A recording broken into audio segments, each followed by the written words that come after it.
안녕하십니까.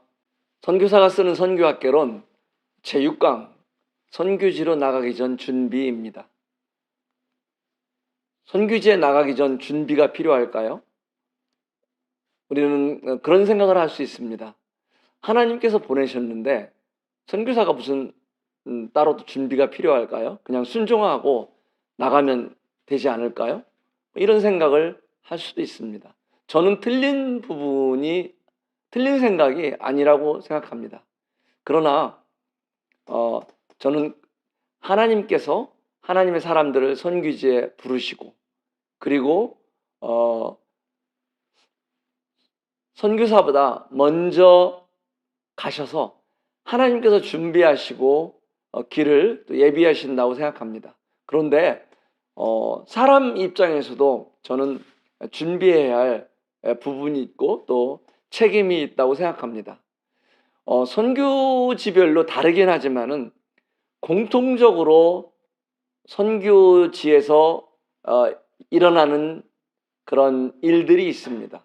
그래서 공통적으로 선교지에서 선교사들이 실수하는 것들이 있고요. 또 선교지에서 공통적으로 조심해야 할 부분들이 있습니다. 이러한 원리들, 이런 것들을 사전에 배우고 준비하고 나가면은 선교지에 가서 겪을 수 있는 시행착오를 줄일 수 있는 장점이 있습니다. 그것이 선교지에 나가기 전 준비를 우리가 해야 하는 이유입니다. 그리고 준비한 만큼 선교사들이 더 이런 시행착오로 시간을 허비하지 않을 뿐만 아니라 선교지의 동역자들을 어렵게 하지 않을 수 있습니다. 자신만의 손해가 아니라 타인에게도 이런 짐을 줄 수 있다는 것입니다. 선교 훈련이 선교지에 나가기 전 가장 중요한 준비일 것입니다. 저는 그래서 이런 선교 훈련을 이제는 꼭 받고 나가기를 추천합니다. 이런 선교 훈련을 통해서 인성 훈련을 받고요. 또 타문화권에서 어떻게 적용해야 할지, 그리고 성경적인 주요 교리들을 또 배우고, 전도 훈련도 배우고, 또 선교 역사와 또 이론, 그리고 선교 전략 이론들도 배우게 됩니다. 또 선교 주요 원칙들이 있습니다. 예를 들자면은 선교사는 갈 때부터 선교지에서 나 돌아올 사람이다, 이런 생각을 갖고 가야 되는 것이겠죠. 예전에는 선교사는 선교지에 가면은 뼈를 묻는 것이 정말 이런 대단한 성공한 선교사로 생각하고 있었지만은 지금 선교 원리로 보면은 선교지에서 뼈를 묻으면은 선교지의 사역들을 이양하지 않을 수 있고, 선교지의 사역들을 현지인들에게 이양하지 않으면은 많은 이런 어려움을 오히려 만들 수 있습니다. 이런 것들이 기본적으로 선교사들이 이런 가져야 할 여러 원칙들 중에 한 부분입니다. 이런 것들을 주요 원칙들을 배우고요. 그리고 어떻게 각 나라의 언어가 다르지만은 또 각 부족의 종족의 언어가 다르지만은 그런 언어를 배우는 원리들을 또 배웁니다. 그리고 응급조치 또 재난대비 훈련을 배우고 나가는 것이 필요합니다. 이런 것들이 선교 훈련을 집중적으로 하면서 이런 선배들로부터, 그 다음에 어떤 이 선교 경험하신 분들, 선교 학자들, 이런 분들 통해서 저희들이 전문적으로 집중적으로 훈련을 받게 됩니다. 이론가 뿐만 아니라 실제 훈련도, 실제 실습도 같이 하면은 유익한 부분이 있습니다. 인성훈련은 이 피터 W. 브릴리는 한국 선교사들이 정말 훌륭한데 그럼에도 불구하고 이 중도 탈락하는 이유 중에 가장 큰 원인이 동료 선교사들과의 갈등이라고 말하고 있습니다. 그렇습니다. 어쩌면은 한국 선교하면은 파이오니아, 개척 선교로 세계적으로 아주 유명한 이런 평가를 받습니다. 그런데 또 하나의 평가는 한국 선교사들은 동료들과의 관계, 팀워크 속에서 이런 또 조직 속에서의 선교는 너무 취약한 기질 내지는 성격을 갖고 있다. 이런 평가를 공공연하게 받고 있습니다. 이렇기 때문에 선교지에 나가기 전에 이런 인성훈련을 받는 것이 필요합니다. 인성훈련이라고 해서 뭐 성격을 바꾸거나 이런 것이 아닙니다. 어떻게 인격적으로 대인관계를 할 수 있을지, 어떻게 성공적으로 공동체 생활과 팀워크를 만들어갈 수 있을지, 어떻게 공통적인 목표를 또 균형을 잡으면서 또 나의 장점과 다른 사람의 장점과 또 나의 약점을 보완하면서 또 다른 사람의 약점을 보완해 주면서 이런 공동 목표를 이루어 나갈 수 있을지를 훈련하는 것입니다. 이것이 인성훈련입니다. 우리는 함께 이 선교 훈련 시간에 성격 검사를 합니다. 성격은 그러죠. 정말 우리는 심한 얘기로 성격은 더러운 성격은 없다. 성격은 하나님께서 주신 성격입니다. 다만 특이할 뿐이고 다만 다를 뿐입니다. 나쁜 성격은 없습니다. 그러나 그 성격 유형이 어떤 또 다른 성격 유형과 만났을 때 좀 더 충돌할 수 있고 좀 더 조합을 이룰 수 있다는 이런 특징을 갖고 있습니다. 그래서 우리는 내가 먼저 어떤 성격을 갖고 있는지를 파악하는 것, 아는 것이 필요합니다. 또 나는 어떤 유형인지, 다른 사람과는 어떻게 부딪힐 수 있는지, 내 강한 점은 무엇이고 약한 점은 무엇인지, 어떻게 내가 이런 나의 성향으로 다른 사람과 인간관계를 성공적으로 해나갈 수 있을지 이것을 파악하고 이것을 대비하는 것이 바로 성격 검사의 목적입니다. 성격 검사에 많은 툴이 있는데요. 주로 가장 그 대표적인 성격 검사인 MBTI를 합니다. 그리고 MMPI를 통해서 다면적 인성 검사를 하게 되고요. 또 에고그램을 있고요. 그리고 애니어그램, SCT, HTP 이런 여러 툴을 통해서 전문적으로 진단하게 됩니다. 또 선교 훈련을 통해서 저희는 선교 이론과 지식을 배워야 합니다. 성령님께서 인도하시는데 성령님의 인도하심이 있으면 충분하지 않을까요? 그것은 틀린 이야기가 아닙니다. 또 사도행전에 보면은 정말 성령의 행전이었습니다. 그러나 우리는 이것이 사실임에도 불구하고 또 우리 측면에서도 성령님의 인도하심 아래서 우리가 어떤 자세로 어떤 원리로 저희들이 선교 활동을 해나가야 할지를 또 준비하는 것이 필요합니다. 그래서 어떻게 다문화권에 적응할 것인지, 내가 갖고 있는 자문화 우월주의가 얼마나 무서운지 이런 것들은 훈련받지 않으면 알 수가 없습니다. 대부분 선교지예요. 가면은 우리는 선교지에 나가서 기준이 어디겠습니까? 한국입니다. 한국보다 덜 발달된 나라, 한국보다 비위생적이고 한국보다 어떻고 한국에서는 이랬는데 여기는 왜 이럴까? 이것이 우리의 기준이 될 것입니다. 알게 모르게 우리는 성경적인 복음, 성경적인 교회 진리보다 한국의 복음, 한국의 교회 진리를, 한국의 교회의 모습들을 우리는 그대로 선교지에 심어놓을 수 있습니다. 이런 것들이 정말 왜 훈련을 받아야 되는지, 왜 선교 이론이 지식이 필요한지 우리는 하나의 이유라고 말씀드릴 수 있습니다. 어떻게 타문화권에 들어가서 전도할 수 있을지,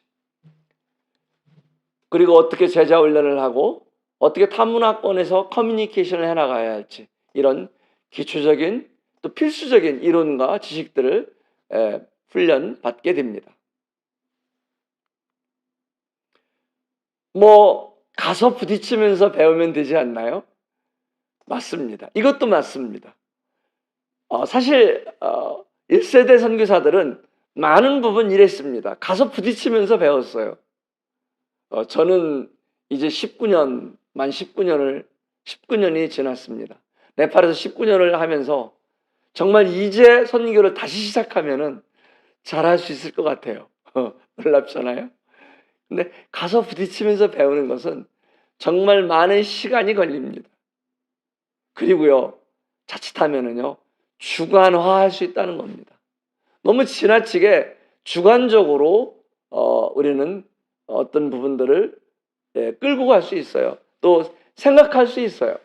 그래서 이런 사전에 선교 훈련을 받고 가면은요, 누구나 겪을 수 있는 시행착오를 줄일 뿐만 아니라 선교지에서 나는 지금 누구이고 내가 어떤 역할을 해야 할 사람이고 그 다음 단계는 내가 무엇을 해야 되고 어떤 역할을 해야 할지 더 큰 숲을 보면서 우리는 더 질적인 선교 활동을 할 수 있는 장점이 있습니다.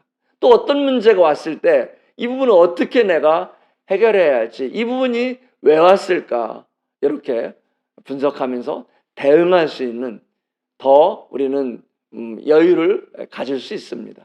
이런 이유로 선교 훈련을 받고 나가는 것을 저희는 추천합니다. 또 선교 훈련을 통해서 선교지의 언어를 배우는 것이 아니라 필요한 종주어, 부주어를 배우고 나가는 것이 아니라 언어학, 음소학, 음성학 이런 것들을 통해서 어떻게 선교지의 새로운 언어를 배울 수 있을지를 언어 배우는 요령과 방법들을 배우는 것입니다. 그래서 이런 위클리프의 휠 과정을 통해서라든가 램프라는 교재를 통해서 이런 것들을 배우기도 하고요.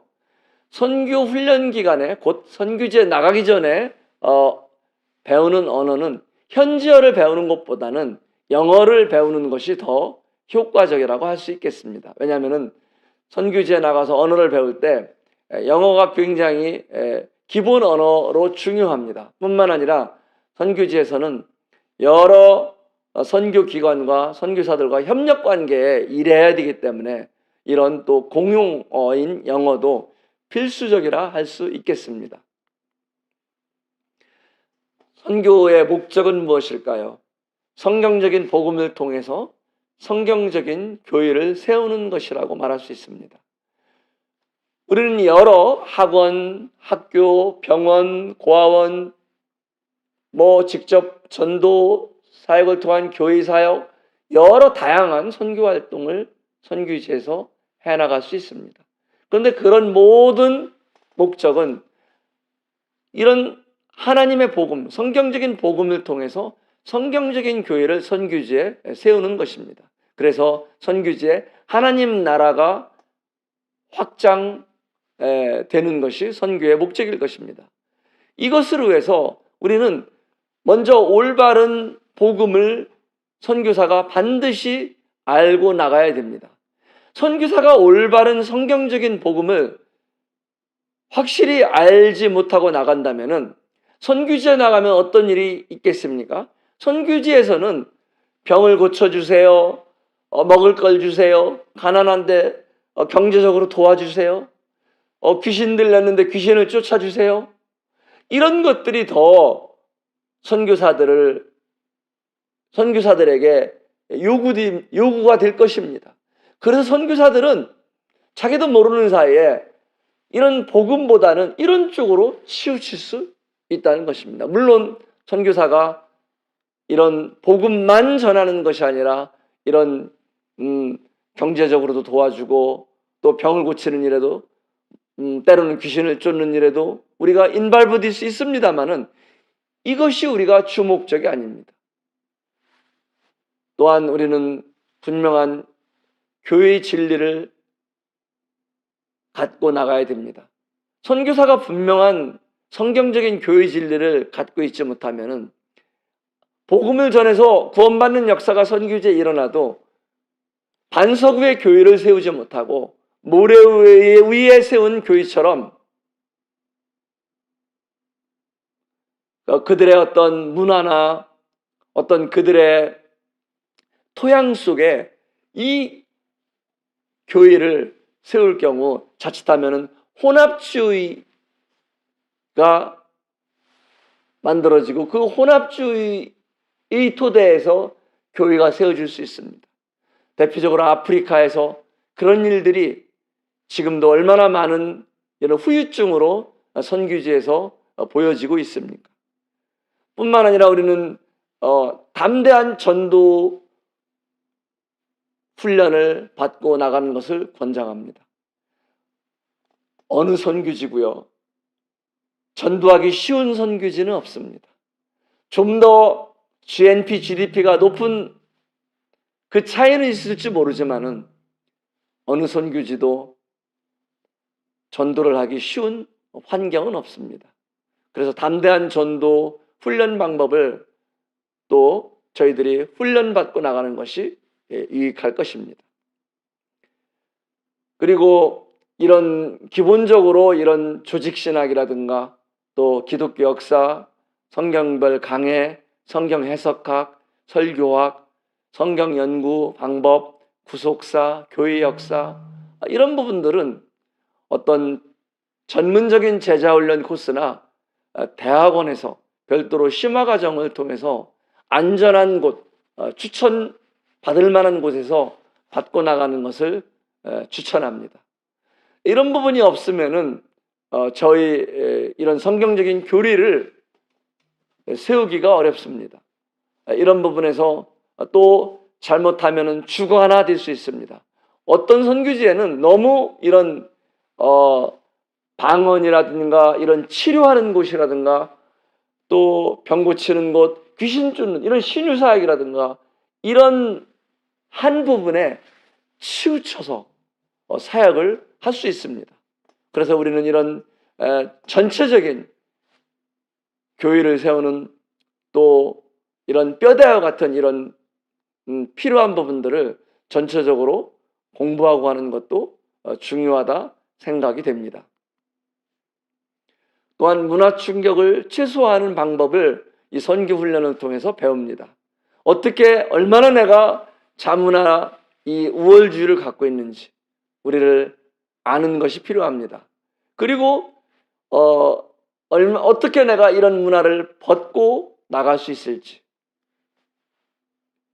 이 문화 충격은 또 상상 외로 큰 부분입니다. 어떻게 이런 문화 충격에 내가 잘 적응해 나갈지 이것들을 준비하는 것이 또 한 부분의 훈련 부분입니다. 또 위기관리 훈련을 하게 되는데요, 대부분 선교지들은 공통적으로 정치적으로 불안합니다. 그래서 내전 위험이 있고요, 또 종족 분쟁이 자주 일어날 수 있고 여러 유형의 정치적인 위험 요소가 도사리고 있습니다. 생각지 않은 때 이런 데모가 일어나거나 특히 선거철이 되면은 정말 선교지마다 예민해지고 또 위험합니다. 선교사가 잘못하면은 정치적인 부분에 관여할 수 있습니다. 정말 조심해야 할 부분들입니다. 또 때로는 지진이라든가 이런 홍수 같은 각종 자연재해가 빈번히 발생합니다. 또 선교지의 가장 위험 요소인 질병이나 교통사고가 번번이 일어날 수 있습니다.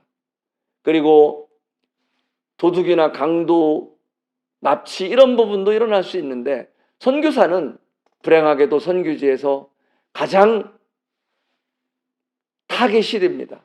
강도의 대상이 되고 도둑의 대상이 됩니다. 왜냐하면 외국인이고 외국인들이 이런 많은 또 그들보다는 많은 돈을 갖고 있는 것을 또 돈이 나올 수 있는 루트를 알고 있기 때문에 납치하거나 강도하거나 도둑의 대상으로 선교사들을 삼는다는 것입니다.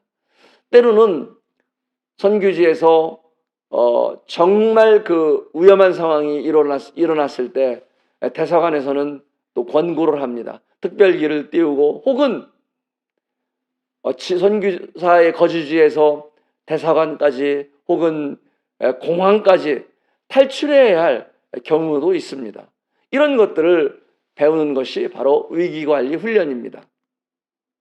차량 정비 훈련도 필요하겠죠. 이 사진은 제가 호주에서 선교 훈련을 받을 때 찍은 사진인데 이런 엔진 개통 그리고 어떻게 이런 그 차가 멈춰섰을 때 어느 부분을 점검해야 할지 이런 부분들을 아주 기초적인 부분이지만은 공부해 가면은 우리가 허허벌판에서 차가 멈췄을 때 저희는 당황하지 않고 그런 부분들을 스스로 극복할 수 있을 것입니다. 또한 전기 기초훈련, 의약품 상식 및 응급구조도 훈련받고 나가는 것을 권합니다. 특히 병원이라든가 의료시설이 취약하기 때문에 이런 부분들을 꼭 알고 나가는 것이 필요합니다. 선교지의 사전 연구조사도 필요합니다. 인구는 어떤지, 정치 형태는 어떤지, 국민소득은 얼마나 되는지, 문맹률은 어떤지, 또 그 나라에 흐르는 역사는 어떻게 흘러왔는지, 또 그 나라의 비자 정책은 어떤지 가장 중요한 부분이겠죠.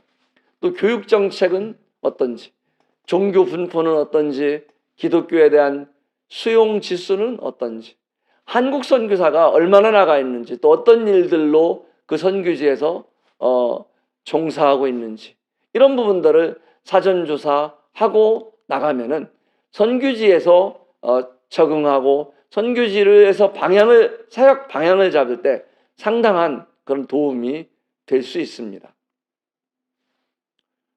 우리는 이런 또 펀드레이징을 위해서 여러 지역교회들을 방문할 수 있습니다.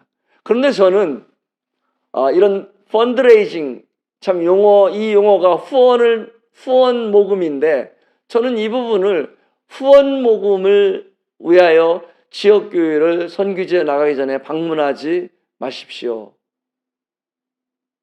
물론 이 부분은 현실적인 필요한 부분입니다.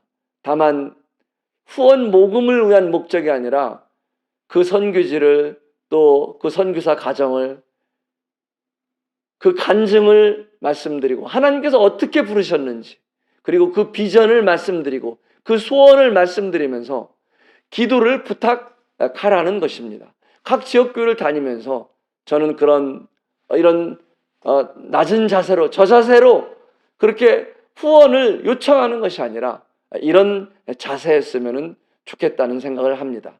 하나님께서 약속하셨습니다. 심는 자에게 씨와 먹을 것을 주시겠다고. 씨가 부족하면은 심는 자는 이 씨를 이 도성에서 양식으로 먹어버리면 심을 씨가 없을 것입니다. 하나님께서 그것을 잘 아십니다. 이것은 하나님의 약속입니다. 이제 여러 준비를 마치고 파송식을 하게 됩니다.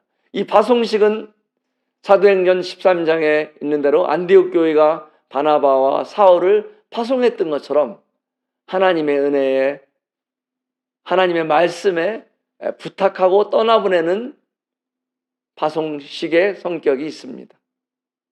참 이때부터 선교사들은 이제 내가 가는구나 이런 생각을 하게 됩니다. 이제 짐을 싸서 공항을 가게 되죠. 정말 공항에 많은 또 지인들이 배웅을 나와서 이 마지막 기도를 하고 손을 흔들 때 정말 마음 아픈, 정말 가슴 아픈 시간들입니다. 그리고 공항 비행기에 타서 이제 내가 정말 다시 언제 돌아올까?